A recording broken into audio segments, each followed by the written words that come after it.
Thank you very much for the excellent presentation we just heard, Lucien, about the patient empowerment eHealth. And you are obviously a very big believer of how patients will move into this field, but aren't you afraid that patients will have some hesitancy to step into the new world and the new world of seeing healthcare? What is your opinion about that? Yes, there is a lot of hesitance, to be honest, but it also has to do with the way that we've created the solutions. Just imagine the impact of the iPad, which is only 5 years old last week, and nobody really taught you how to use your iPad, even people of a high age. So the solutions that we have to come up with have to be transparent, have to be in your everyday life, and not something extra with it. If that's the case, then you will see that the adoption rate will be boosting gigantic. Okay. And the privacy issues, you have tackled that a little bit in your presentation. Could that be really could that be a problem? Aren't you afraid of that? Would we need a framework for privacy in this constellation, or would you think that we are losing privacy in this context and that is no problem? It's what is your thought? I think it's a bit of all. Yes, we're losing privacy, but it's very important that we keep it. The other thing is that there were crooks in the Middle Ages, so there will also be crooks in the future. The problem is that if we make policies based on those examples and specific things, we have to rebalance comfort and privacy again. And that's exactly what's happening right now. Okay, and the next question I would have then is, you see that there's huge companies like Google, Apple stepping into this field, and there's of course huge money going around there, and you just told us that in 2016 you expect that some companies will have tools available for our patients.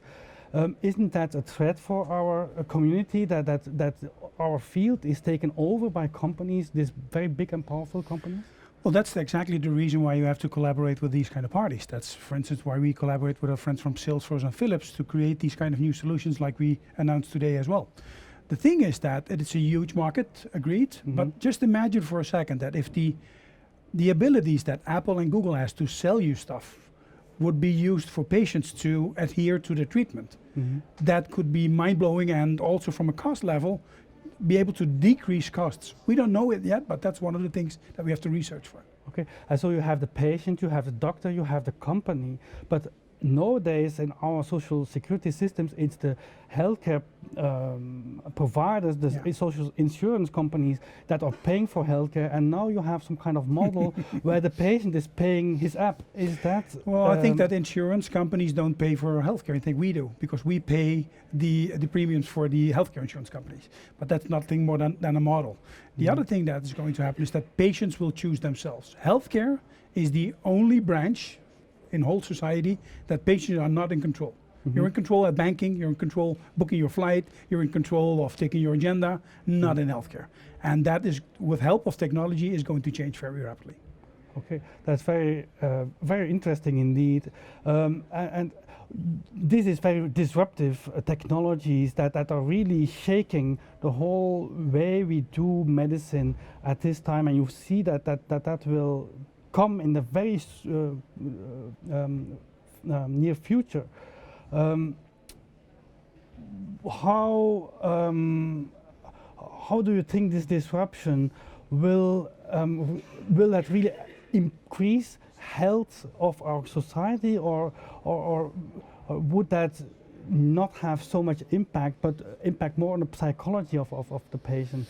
Is this really a health enhancement, or could that be also a threat for health? If you just let me take one example.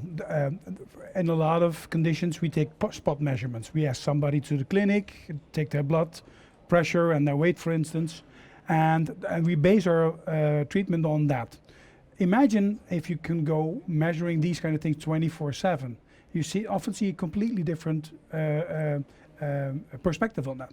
So we hope actually that it is going to really impact healthcare on a broad level, and mainly more on the preventive aspect than in the treatment aspect.